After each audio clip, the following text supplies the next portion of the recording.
அண்ணா recording start ஆயிடுச்சுங்கண்ணா. சரிங்க சொல்லுங்க. அண்ணா உயிரும் ஆன்மாவும் ஒன்று தானுங்கண்ணா? அது நம்ம ஏற்கனவே அதுக்குன்னு ஒரு ஐயா கேட்டிருந்தாரு. அது நம்ம ஏற்கனவே இருக்கு. அதில் உயிர் என்னன்னா ஆன்மான்னு சொல்லிட்டு ஏற்கனவே ஒரு பதிவு இருக்கு, டீட்டெயிலாக இருக்கு. ரெண்டு பதிவுகள் இருக்கு அது மாதிரி. நான் இந்த சத்திய தீபம் சேனல்ல பார்த்துருந்தேங்கண்ணா. அது நம்ம இதுலயே வந்து 2-3 பதிவுல உயிர் பற்றியும் ஆன்மாவை பற்றியும் டீட்டெயிலாக இருக்கு. 2-3 பதிவு இருக்கு, உள்ள போய் பாருங்க இருக்கு. நான் பார்க்குறேங்கண்ணா. அந்த சத்திய தீபம் சேனல்ல என்ன போட்டிருந்தாங்கன்னா உயிரும் ஆன்மாவும் ஒன்று அப்படிங்களா? ஆனால் வந்து ஜீவன் வந்து வேற. அதாவது நம்ம உடல், நம்ம ஆன்மாவையும் இந்த உடலையும் கனெக்ட் பண்றதா ஜீவன் அப்படிங்கிற மாதிரி தான் ஒரு விளக்கத்தில் கொடுத்துருந்தாரு. கரெக்டு தான். கரெக்டு தானேங்கண்ணா? கரெக்டு தான். அந்த ஜீவனைத்தான் உயிராற்றல்னு சொல்றாங்களாண்ணா? உயிர்ன்றது இப்போ அந்த சைவ சித்தாந்தத்திலையும் சரி நம்ம சன்மார்த்திலையும் சரி, சரிங்கண்ணா, அந்த உயிர் அப்படின்னா அது வந்து இரண்டையும் குறிக்கும், ஆன்மாவையும் குறிக்கும், ஜீவனையும் குறிக்கும். அது வந்து இடத்தை பொறுத்து இருக்கு. அந்த இடத்தை பொறுத்து இருக்கு. பொதுவா உயிர் என்னாலே ஆன்மாதான். ஓகேங்கண்ணா. என்னன்னா அந்த உயிருக்கு வந்து ஒரு உயிர் என்பது ஒரு நாணயம் போல. ரெண்டு சைடு இருக்குன்னு சொல்றீங்க. உயிர் என்பது ஒரு நாணயம் போல. அது நாணயத்துக்கு உள்பக்கம் வெளிப்பக்கம் இந்த 2 நிலைகள் இருக்கு. ஓகேங்கண்ணா. உள்பக்கம் வந்து எந்த டிஸ்டர்பன்ஸும் இல்லாம அந்த ஆன்மா இருக்கும். அது வந்து இப்போ நமக்கு அது தூங்கிக்கிட்டு தான் இருக்கு. அது இன்னும் விழிப்படையில. இந்த ஆன்மாவானது அந்தாண்ட பக்கம் இருக்கிற இதை பத்தியும் நமக்கு எதுவுமே தெரியாது. நம்ம ஒரு சாதாரண மனிதராக தான் இருக்கோம். நமக்கு வந்து அதாவது இன்னர் டார்க்னஸ் வந்து அத உள்ளிருட்டுல அஞ்ஞானம் என்ற ஒரு இருட்டில் நம்ம இருக்கோம். தற்போதைக்கு நமக்கு என்னன்னு தெரியாது. ஓகேங்கண்ணா. இப்போ இந்த பக்கம் மட்டும்தான் இறைவன் வந்து அந்த உணர்ச்சியை வருவித்திருக்கிறார். இந்த பக்கம் நாணயத்துக்கு இந்த பக்கம் அவுட்டர் சைடு. ஓகேங்கண்ணா. அதுதான் நம்ம ஜீவன்றோம். ஓகேங்கண்ணா. ஆனா இந்த ஜீவன் வழியாத்தான் இறைவன் வந்து அருள் அனுபவமே பெற இருக்கிறார். ஓகேங்கண்ணா. இந்த ஜீவன் வந்து எல்லாத்த விட முக்கியமானது. ஓகேங்கண்ணா. ஏன்னா அந்த ஜீவ உணர்வுல தான் ஆண்டவர் தன்னுடைய அருள் அனுபவத்தை பெருக்கி இருக்கார். ஓகேங்கண்ணா. இறைவனே அந்த ஜீவனா தான் வராரு.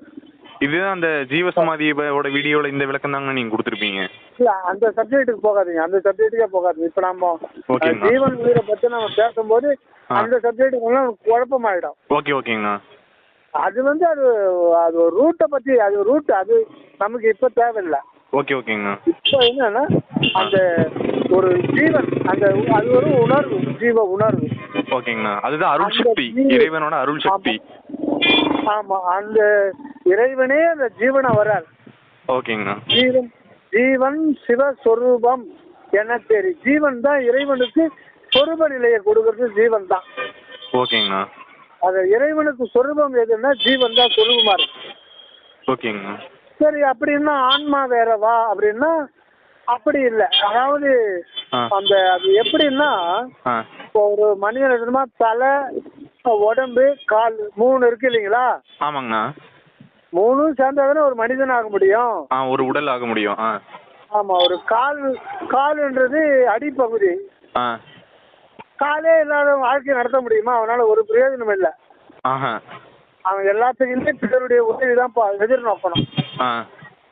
கால். இன்னொன்னு கால் என்ன எது பாத்தீங்கன்னா காற்று. ஓகேங்கண்ணா. கால் என்ன இன்னொரு அர்த்தம் காற்று, ஜீவ சுவாசம். ஓகேங்கண்ணா. அதுதான் நமக்கு அடிப்படையா இருக்கு. சரிங்கண்ணா. இப்போ வந்து இந்த உடம்புல கால், இந்த இடுப்பு கீழே இருக்கிறது அது ஒரு பகுதி, அது வந்து கடைசியில இருக்கு. கண்டத்துக்கு மேல தலை, அது வந்து அது ஒரு மேல இருக்கிறது. ஓகேங்கண்ணா. இரண்டுத்துக்கு கழுத்துக்கு இடுப்புக்கு மேல இருக்கிற பகுதி நடுப்பகுதி உடம்பு, அந்த சென்டர்ல. ஆமா, இது ஒண்ணு. இப்ப கால் வந்து வாழ்க்கை வாழறதுக்கு கால் இல்லைன்னா ஒண்ணும் முடியாது. ஆமாங்கண்ணா. இப்ப தலை மட்டும் வச்சுட்டு இது உடம்புல வந்து இதயம், நுரையீரல், கிட்னி, சிறுகுடல், தோல், இதுதானே மொத்தமே. இது இல்லாம தலை மட்டும் முண்டை மட்டும் இருந்து என்ன பண்றது? ஒன்றும் பண்ண முடியாது. ஒன்றும் பண்ண முடியாது. சரி, நடுவில் இருக்கிற இதயம், நுரையீரல், கல்லீரல், மண்ணீரல், சிறுகுடல், பெருகுடல், கிட்டு எல்லாம் இருந்து இது எல்லாத்தையும் கண்ட்ரோல் பண்றது எது? தலை தான், பிரெயின், மூளை. மூளை. அப்போ இதுல எது முக்கியம் எது முக்கியம் இல்லாதுன்னு சொல்ல முடியாது. மூணுமே முக்கியம்தான். மூணும் முக்கியமே தான். மூணும் சேர்ந்துதான் மனிதன். இது ஒரு இதுக்காக தான் நம்ம இது பிரிக்கிறோம். பிரிக்கிறதே தப்பு தான். ஓகே ஓகேங்கண்ணா. அதே மாதிரி உயிர் அப்படின்னாலே அது 3 பகுதியில கொண்டது. ஓகேங்கண்ணா. ஒன்னு தலை, இன்னொன்னு கடை, இன்னொன்னு நடு. தலைன்றது தான் வந்து ஆன்மா. அதோட இருக்கிறது தான் உள்வெளி. ஓகேங்கண்ணா. அது வந்து உள்வெளி அக உலகம். ஓகேங்கண்ணா. உடல்ன்றது புற உலகம். ஓகேங்கண்ணா. நடுவில் இருக்கிறது ரெண்டுத்தையும் கனெக்ட் பண்றது. ஓகேங்கண்ணா. அப்ப அக உலகத்துல இருக்கிறது அருவம். அருவம்னா அதை கண்ணாலாம் பார்க்க முடியாது. ஓகேங்கண்ணா. அதுதான் உள்வெளி, ஆன்மா எல்லாம் அதுதான். நடுவில் இருக்கிறது தான் ஜீவன், அருட்சக்தி. அதான் ஒரு ஜீவன் வச்சுக்க. அந்த அருட்சக்தி தான் நமக்கு ஜீவனா விளங்குது. ஓகேங்கண்ணா. அது ஒரு உணர்வு. அந்த உணர்வுன்றது ஒரு புள்ளி. இந்த பிரபஞ்சத்துல மிக மிக முக்கியமானது ஒரு எதுன்னா உங்களுடைய உணர்வு தான். ஓகேங்கண்ணா. இந்த பிரபஞ்சத்துல எது ஒரு அற்புதம் சொல்லுங்க. இந்த உலகத்துல அற்புதத்திலையும் அற்புதம், முடிவான அற்புதம் எது சொல்லுங்க பார்க்கலாம். உணர்வாங்கண்ணா. உங்களுடைய உணர்வுன்னு சொல்லுங்க. என்னுடைய உணர்வு. உங்களுடைய உணர்வு. இப்போ உங்களை பொறுத்த வரையில நீங்க மட்டும் தான் இருக்கிறீங்க. ஓகேங்கண்ணா. ஒரு நுண் உணர்வு நிலையில நீங்க இருக்கிறீங்க. ஓகேங்கண்ணா. உங்களை சூழ்ந்து இருக்கிறது எல்லாமே ஜோதி நிலை தான். ஓகேங்கண்ணா. உங்களுடைய அனுபவத்துல வந்து நீங்க மட்டும்தான் இருக்கிறீங்கன்னு தான் உங்களுடைய அனுபவம். ஓகேங்கண்ணா. ஒவ்வொரு ஆன்மாவிலையும் அப்ப உள்ள போயிட்டா அது தனி அனுபவத்துல வந்துடும். ஓகேங்கண்ணா. எல்லாமே தானாய் தான் விலகும். அப்படிதான் விலகிட்டு இருக்கு. இப்போ உங்க உணர்வுக்குள்ள போனீங்கன்னா அந்த உணர்வுக்கு உணர்வா இருக்கிறது தான் தலைப்பகுதி. ஓகேங்கண்ணா. அந்த உணர்வுக்கு உணர்வா இருக்கிறது அதான் தலைப்பகுதி, அதான் உள்ளொளி. ஓகேங்கண்ணா. இந்த இடத்துல பிரிக்கலாம் முடியாது, எதையும் பிரிக்க முடியாது, பிரிக்க கூடாது. எல்லாமே ஒரு இதுதான். சேர்த்து அருள் எல்லாமே சேர்த்து அன்பு தத்துவம் தான் இப்படி எல்லாமே விளங்குது. ஓகே ஓகேங்கண்ணா. அப்ப அந்த உணர்வு புள்ளி, அது ஒரு நுண் உணர்வு புள்ளி. இவ்வளோ பெரிய பெரிய எல்லையற்ற பிரபஞ்சத்துல நீங்க மட்டும்தான் உணர்வா இருக்கிறீங்க. நீங்க தான் மெய்ப்பொருளா இருக்கீங்க. ஓகேங்கண்ணா. உங்களை சுத்தி இருக்கிறது எல்லாமே தத்துவங்கள் தான். சொல்லுங்கண்ணா. ஆக அந்த அதாவது வரலாறு சொல்லுவார்.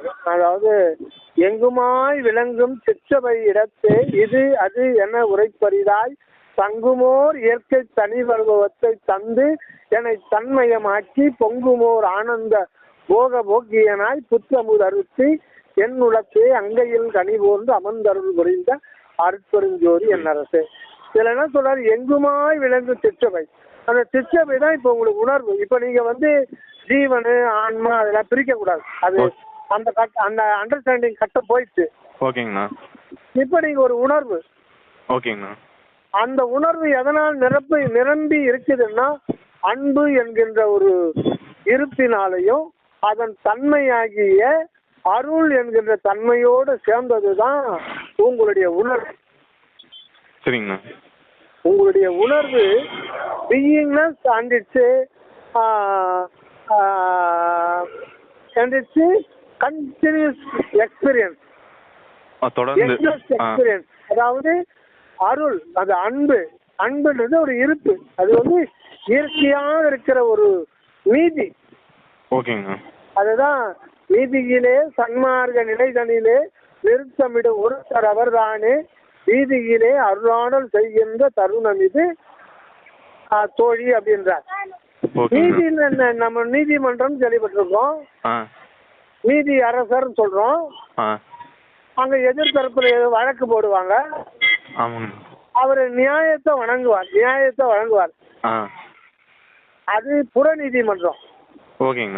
இங்க சொல்லப்படுகின்ற நீதின்ற வார்த்தைக்கு அர்த்தம்னா இயற்கையிலேயே அனாதியாக உள்ள ஒரு பொருள், தோற்றக்கேடு இல்லாத ஒரு பொருள், என்றுமாய் எங்குமாய் உள்ள பொருள், அதுக்கு பேர் தான் இயற்கை உண்மை என்கிற மெய்ப்பொருள். சரிங்கண்ணா. அதுக்கு பேர் தான் நீதி. ஓகேங்க.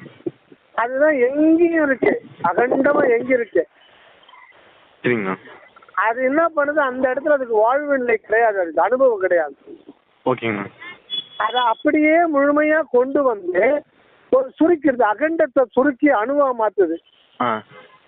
அணுநிலைக்கு வரும்போது அது உணர்வா மாறிடுது. இருப்பு என்பது இப்ப உணர்வா மாறிடுது. ஓகேங்க. அந்த உணர்வு தான் நீங்க. ஓகே ஓகேங்க. உங்களுக்குள்ள நீங்க போனா உங்களை மட்டும்தான் பார்க்க முடியும், உங்களுக்கு அந்நியமா வேற எதையுமே பார்க்க முடியாது. ஓகே ஓகேங்க. உங்களுக்குள்ள போகும்போது அங்க நீங்க மட்டும்தான் இருப்பீங்க, உங்களுக்கு அந்நியமா எதுவுமே பார்க்க முடியாது. இந்த பிரபஞ்சம் முழுதும் நீங்க தான் இருப்பீங்க. ஓகேங்கண்ணா. அது அப்படி உணர்கின்ற போது என்றென்றைக்கு நீங்க இருக்கிறதா உணர்வீங்க. புரியுதுங்கண்ணா. என்றென்றைக்கு நீங்க இருந்து கொண்டிருக்கீங்க. அதுதான் மேயினை மெய்ப்பொருள் விளங்கினை நீ அது ஆயினை என்றருள் அற்புறம்போது. ஓகேங்கண்ணா. அப்ப அது மட்டும்தான் இருக்கு. இப்போ அது தன்னைத்தானே அனுபவ ரீதியா அனுபவிக்குது. அப்போ அந்த நீதி, அந்த இயற்கை உண்மை அப்படியே வந்து சுத்த சன்மார்க்க நிலை என்ற இந்த ஒரு நிலை தான் வந்து நமக்கு வந்து புள்ளியா உணர்வு நிலை வெளிப்படுது. அதுதான் ஆண்டவருக்கு வந்து தனிப்பெரும் கருணை விளங்குகின்ற ஒரு வீதியாக இருக்கிறது. சரிங்கண்ணா. அதுக்கு பேர் தான் வீதின்னு சொல்லலாம், சாலைன்னு சொல்லலாம். Okay okay. அந்த சாலை தான் நம்ம உங்களுடைய உணர்வா இருக்கு, எனக்கு என்னுடைய உணர்வா இருக்கு. ஓகே. எனக்குள்ள நான் போகும்போது நீங்க அங்க இருப்பீங்க. சரி சரிங்கண்ணா. நீங்க மட்டும் இல்ல, இந்த உலகத்துல அனந்த கோடி உயிர்களும் எல்லோருமே என்னுள்ள மெர்ஜ் ஆகி இருப்பாங்க. ஓ, அந்த ஸ்டேட்ல அது ஒரு பெருவெளி. அக உலகமே அதனுடைய கான்செப்ட், அதனுடைய உண்மையெல்லாம் முற்றிலும் வேறுபட்டது. ஓகேங்கண்ணா. அது வந்து மனதுக்கு எட்டாது. எவ்வளவோ சொல்றது நமக்கு வந்து சதானந்த சாமி தான் இவ்வளவு உண்மையும் சொல்றாரு. ஓகே ஓகேங்கண்ணா. இந்த உண்மை இதுவரையில வெளிப்படல. ஓகே. வள்ளல் பெருமான் மூலம் மட்டும்தான் வெளிப்பட்டது. ஓகே ஓகேங்கண்ணா. அது சுருக்கமா எங்குமாய் விளங்கும் சிற்றபை. அந்த சிற்றபைன்றது உங்களுக்கு உள்ள போனா அது ஒரு உணர்வு புள்ளி. அந்த பிரபஞ்சத்துல அந்த ஒரே ஒரு புள்ளி தான் இருக்கு. அதுதான் விரிந்து விரிந்து விரிந்து இந்த பிரபஞ்சமா விளங்கி கொண்டிருக்கிறது. அப்ப ஆக மொத்தத்துல நீங்க மட்டும்தான் தன்னந்தனியாக அனாதி காலமாக விளங்கி கொண்டிருக்கிற மெய்ப்பொருள் என்பதை நீங்க உணர்றீங்க. ஓகேங்கண்ணா. இது வந்து அனுபவத்துலதான் உணர்ந்து அது ஒரு நீதி இருக்கு, அது ஒரு அமைப்பு. இதை வந்து ஏன் எதுக்குன்னா நம்ம மனதுல வந்து கிளாரிஃபை பண்ணிக்க முடியாது. ஓகே ஓகேங்கண்ணா. இது வந்து இதனுடைய நியாயம் இதெல்லாம் வந்து உள்ள போனாதான் வந்து அதனுடைய உண்மை தெரியும். ஓகேங்கண்ணா. அந்த உண்மை வந்து அறியப்படும் பொருள் அங்க இருக்காது. அது ஒன்னே ஒண்ணு, அது உண்மை அதுவாகவே இருக்கும். அங்க வந்து சந்தேகம்ன்றதெல்லாம் வராது. நம்ம தேக நிலைக்கு இறங்கி வந்துட்டோம்னா 1008 சந்தேகம் வரும். இப்போ ஒரு வீடியோ பார்ப்போம் யூடியூப்ல, அடுத்தது இன்னொரு யூடியூப் வீடியோ பார்ப்போம். அவங்க அப்படி சொல்றாங்களே, இவங்க எப்படி சொல்றாங்களேன்னு சொல்லிட்டு என்கிட்ட கேட்பீங்க. இப்படி சந்தேகம் வந்துட்டே தான் இருக்கும். உங்களுக்கு சந்தேகம் இல்லாத வாழ்வுன்னா உங்களுக்குள்ளதான் அந்த டவுட்டை கிளியர் பண்ற ஒரு இது நீங்க தான். ஓகேங்கண்ணா. கேள்வி வந்தது உங்களுக்குள்ளதான், பதிலும் நமக்கு உண்மையான விடையும் உங்களுடைய அக மையத்துல தான் கிடைக்கும். சரிங்கண்ணா. இன்னொருத்தர் சொல்றது உங்களுக்கு திருப்திப்படுத்த முடியாது. ஓகே ஓகேங்கண்ணா. இப்போ இந்த நேரத்துல என்ன திருப்தி அடையலாம், நைட்டு தூங்கி எழுதினா மறுபடியும் அதே கொஸ்டின் வேற ஒரு ரூபத்துல வரும். சரி சரிங்க. ஆக இதுக்கெல்லாம் முடிவு என்னன்னா நீங்க உங்களுக்குள்ள பயணம் பண்ணணும். புரியுதுங்கண்ணா. ஆக அதுதான் எங்குமாய் விளங்கும் சிற்றபை. அந்த உள்ள போயிட்டு அது உள்ள போனா அது எங்கெங்கும் விளங்கிட்டு இருக்காது. அது விளங்குறது போது அது புறத்துல ஜோதி பிரபஞ்சமா விளங்குது அந்த சிற்றபை. எங்குமாய் விளங்கும் சிற்றபை இடத்துக்கு இது அது என உரைப்பறிதாய். அதுல இது அதுன்னா அது மனிதனா கடவுளா சொல்ல முடியாது. அது வந்து கடவுள்னு சொல்ல முடியாது, மனிதன் சொல்ல முடியாது. அது பொது, அது வந்து பொது. ஓகேங்கண்ணா. அது கடவுளாவும் இருக்குது, இந்த பக்கம் மனிதனாவும் இருக்குது. ஓகேங்கண்ணா. அதை தவிர வேறு எதுவும் இல்லை என்பதுதான் அங்க போய் பார்த்தா தான் தெரியும். சரிங்க. அங்க போய் பார்க்காம நம்ம இங்கே வந்து அதை பத்தி விசாரிச்சு இருக்கிறது வீணா போய் முடியும் அப்படின்னு சொல்லுவாங்க சார். சரி சரிங்கண்ணா. அங்க போய் நேரடியா என்னன்னு சொல்லிட்டு பார்க்காம அதை பத்தி நம்ம வெளியில இருந்துட்டு பேசிட்டு அது வீண் காலம். இதுவும் ஒரு வீண் காலம் கழித்தல் தான். சரி சரிங்கண்ணா. மற்றவங்க இது வீண்காலம் கழித்தல் சுத்தமான மோசமான வீண்காலம் கழித்தல். சரிங்கண்ணா. நாம உள்ள வந்த பிறகு இன்னும் காலங்காலமா விசாரணையில கொஸ்டின் ஆன்சர்ல இது பண்ணிட்டு மனது திருப்பி கேட்கறது இது கூட ஒரு வகையில வந்து வீண்காலம் கழித்தல் தான். ஓகேங்க. ஆனா நமது நிலை ஆன்ம நிலையில உள்ள போய் நிலைச்சுட்டா சந்தேகம் வராது. ஓகேங்க. அந்த சந்தேகத்துக்கு வராது இடமே கிடையாது. சரி சரிங்க. என்ன கேள்வி நீங்களே பதில் நீங்களே தான். எல்லாமே நமக்குள்ளதான் இருக்கு. எங்குமாய் விளங்கும் சிற்றவை இடத்தே இது அது அது கடவுளா மனிதனா நானா அதுவா அதான் கிடையாது. நானானான் தானானான் ஒரு நானும் தானும் ஆனான். அது இப்படி அப்படின்னா சொல்ல முடியாது. புரியுதுங்க. அது பொது. மெய்ப்பொருள் என்பது பொது. அதனாலதான் பொது உணர்வு உணரும் போதலால் பிரித்தே அது எனில் தோன்ற அற்புதம். அதுக்கு பேர் பொது உணர்வு. அருள் என்பதுதான் கடவுளுடைய தன்மை. அதுதான் எல்லாமே. அதுதான் கடவுள் பதி எல்லாமே. அதுதான் பதி பதம் எல்லாமே அதுதான். ஆனா அந்த அருள் என்கின்ற கடவுளுடைய தன்மை தான் இங்க நாம விளங்குறதுதான் நாம் அறியப்படாத நமது ரகசியம். ஓகேங்க. கடவுளுடைய அருள் என்கின்ற அவருடைய தன்மை தான் இங்கு உடலும் உயிரும் மனமும் உணர்வும் வாழ்வும் அனுபவமும் சகலமும் கொண்டு விளங்குகின்றது என்பதுதான் நம்முடைய உண்மை. அதுதான் நம்முடைய ரகசியம். இதுதான் சிதம்பர ரகசியம். நாமே தான் அந்த சிதம்பர ரகசியமா இருக்கோம். நமது ரகசியத்தை நாமே அறியாது இருக்கிறதா நம்முடைய பரிதாப நிலை. அதனாலதான் இந்த உலகத்துல இன்ப துன்ப வாழ்ல சிக்கிக்கிட்டு இருக்கோம். அல்ல அது என்ன உரைப்பறியாய் தங்குமோர் இயற்கை தனி அனுபவத்தை இருக்கு. நீங்க அந்த தனி அனுபவத்துல தான் இருப்பீங்கன்றார். இப்போ வள்ளலார் வந்து அவருக்குள்ள பயணம் பண்ணி அந்த உள்ளொலியை அடைஞ்ச பிறகு அவருக்கு வந்து எல்லாம் தானாய் விளக்குகின்றார். அதனால எல்லா உயிரும் என் உயிராயின எல்லா போகமும் என் போகமாயினார். சும்மா சொல்லல, விளையாட்டுதான் சொல்லல. இப்போ ஒரு எறும்பு வந்து நீங்க லட்டு வைக்கிறீங்க, அது சிந்தி போச்சு. லட்டு சாப்பிட்றது சிந்தி போச்சு. எறும்பு சாரையா வந்து அந்த லட்டு சாப்பிட்டுனா அந்த எறும்புக்குள்ள ஒரு உணர்வு அது ஒரு போகத்தை அனுபவிக்குது இல்ல. ஆமாங்கண்ணா. நீங்க அந்த லட்டோ தேனை வச்சீங்கன்னா எறும்பு வந்து பாத்தீங்கன்னா அதை சாப்பிட்டு நம்மளை விட அதுக்குதான் அதிகமா டேஸ்ட் தெரியுமா. ஆமாங்கண்ணா. அது ஒரு இன்ப போதையில இருந்து அதனால அசை கூட முடியாது. குடிக்கார 2-3 கோட்டை அடிச்சான்னா அவனால அப்படியே மதப்பான். அந்த மாதிரி அந்த எறும்புக்கு வந்து ஆனந்தம் சொல்ல முடியாத ஆனந்தத்துல அது அப்படியே மதக்கும். நீங்க பார்க்கலாம். ஓகேங்கண்ணா. அந்த உணர்வுல ஏற்படுகின்ற அந்த சுக போகம் கூட என்னுடைய போகம் தான் வள்ளலார். சரிங்க. ஆனா இந்த போகத்துக்கு இல்லாம அப்பால அந்த பேரின்மையும் தனியாவும் அனுபவிப்பார். அகம்புறம் ரெண்டுலயும். ஆமா, அகத்துல தனியா இருப்பாரு. இதெல்லாம் அகத்துல போய் இதெல்லாம் தீண்டவே தீண்டாது. புரியுதுங்கண்ணா. அது இல்லாம வெளியில அந்த எறும்பாகவும் அந்த எறும்பினுடைய உடலாகவும் அந்த எறும்பினுடைய உயிராகவும் அது உணர்வாகவும் அது அனுபவிக்கின்ற போகமாகவும் தானே விளங்குவார். இந்த எறும்பு இல்ல, இந்த பிரபஞ்சத்தில் இருக்கிற எல்லா உயிர்களும் அந்த உணர்வுகளும் தன்னுடைய போகின்ற எல்லா உயிரும் என் உயிராகின எல்லா போகமும் என் போகமாயின எல்லா சித்தம் என் சித்தாயின. அப்போ வந்து அதுதான் தனி அனுபவம். இது பெரிய சீக்கிரம். சுத்த சன்மார்க்கத்தினுடைய பெருமையை பத்தி சொல்ல போனோம்னா நம்மளால முடியாது. இதெல்லாம் சும்மா ஒரு கடல்ல ஒரு டிராப் அளவுக்கு தெரிஞ்சுக்கிட்டு இருக்கோம். அது யாருக்கிட்டன்னா அந்த சுவாமி சரவணானந்தா அவர்களுடைய தயவால அந்த அற்புதஜோதி ஆண்டவரே வந்து அங்க வெளிப்படுத்திருக்கிறதுனால நமக்கு வந்து கொஞ்சோண்டு ஒரு சிறு வெளிச்சம். இதெல்லாம் வந்து நம்ம வந்து உபாயஞானமா தான் இதை வாங்கி வச்சுட்டு இருக்கோம் மனதுல. புரியுதுங்களா? இது வந்து நமக்கு அனுபவத்துக்கு வரணுமே